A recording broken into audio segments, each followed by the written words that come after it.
To my channel. இன்றைக்கி நம்ம சேனலில் பார்க்க போகிறது ஒரு இட்லி தோசைக்கு ஏற்ற ஒரு சட்னி தான்.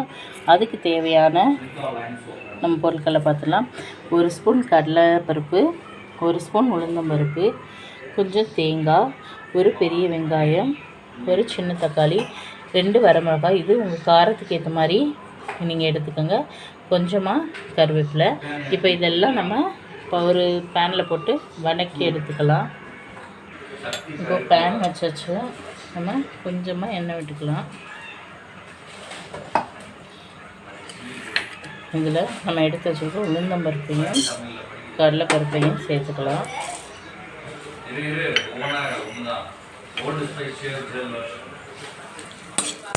நல்லா லைட்டாக வறுத்துக்கலாம்.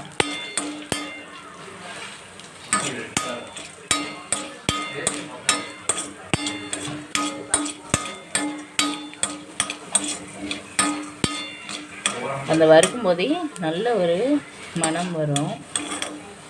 இப்போ இதோட எடுத்து வச்சுருக்கேன் நம்ம கருவேப்பிலையையும் வரமிளகாயையும் சேர்த்துக்கலாம்.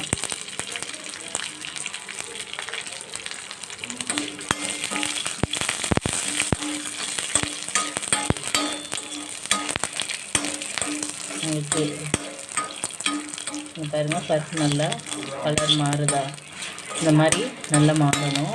இதை நல்லா வறுத்தெடுத்துச்சு.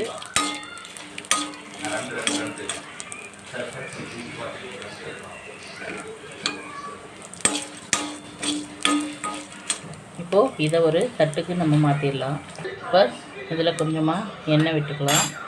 அதில் எடுத்து வச்சுருக்க வெங்காயத்தை சேர்த்துக்கலாம்.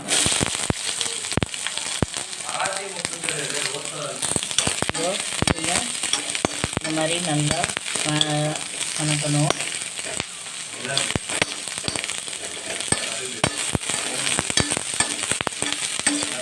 இதோட பச்சை வாசனை போகணும். இல்லைன்னா பார்த்திங்கன்னா வாயில் நமக்கு ஒரு மாதிரி துர்நாற்றம் அடிச்சிடும் அந்த வெங்காயத்தோட பச்சை வாசனை.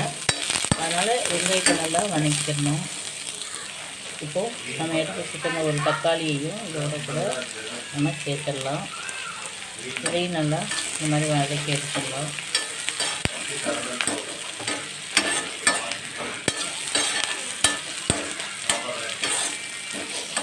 நல்லா இந்த வெங்காயம் தக்காளியும் வதங்கி வரணும். இந்த மாதிரி தக்காளியை கொஞ்சம் உடச்சி விட்டோம்னா சீக்கிரம் அது வெந்துடும்.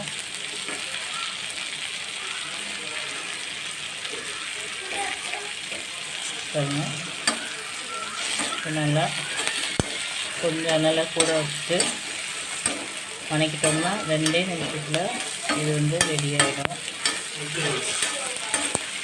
இந்த மாதிரி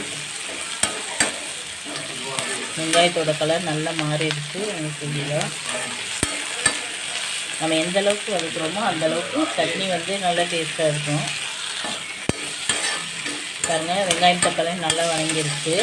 இதை இப்போ அதே தரத்துக்கு நம்ம பருப்பு வறுத்து போட்டு வச்சுக்கிறதுக்கே மாற்றிடலாம். இப்போ இதே பற்றிட்டு இன்னும் கொஞ்சம் எண்ணெய் விட்டுக்கலாம். எடுத்து வச்சுருக்க தேங்காயை சேர்த்துக்கலாம். சேர்த்துட்டு இதையும் நல்லா வறுத்துக்கலாம்.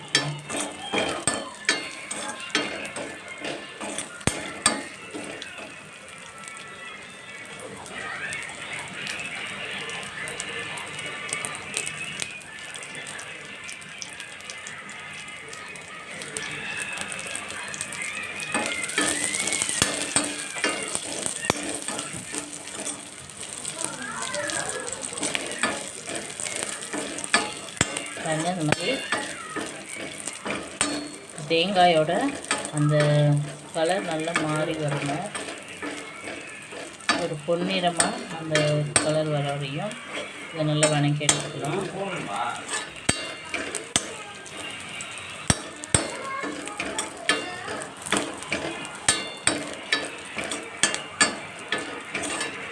பாருங்கள், இந்த மாதிரி இதாகிடுச்சு. இப்போது இதையும் நம்ம அந்த தட்டோடு மாற்றி இப்போ பாருங்கள், எல்லாத்தையும் ஒரு பிளேட்டுக்கு மாற்றி எடுத்து வச்சாச்சு. இதை நல்லா சூடு ஆறுற வரையும் வச்சுட்டு மிக்ஸி ஜாரில் போட்டு அரைச்சிடலாம். இப்போது நல்லா ஆறிடுச்சு. இதை மிக்ஸி ஜாருக்கு மாற்றிக்கலாம்.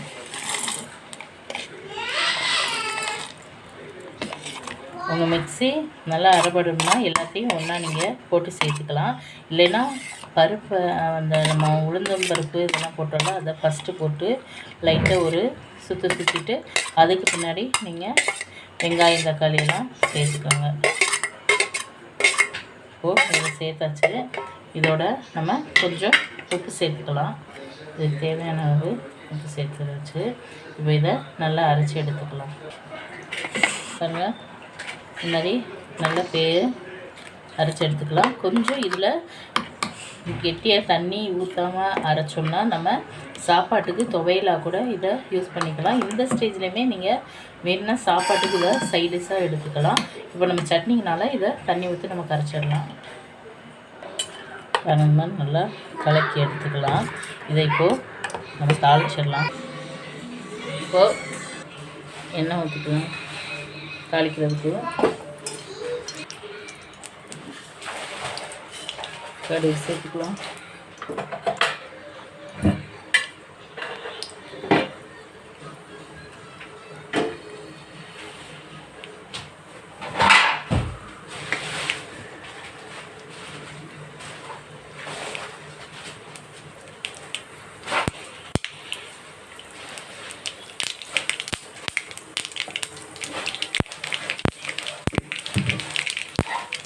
பாருங்கள், நல்லா இதாக அடித்து ஆஃப் பண்ணிவிட்டு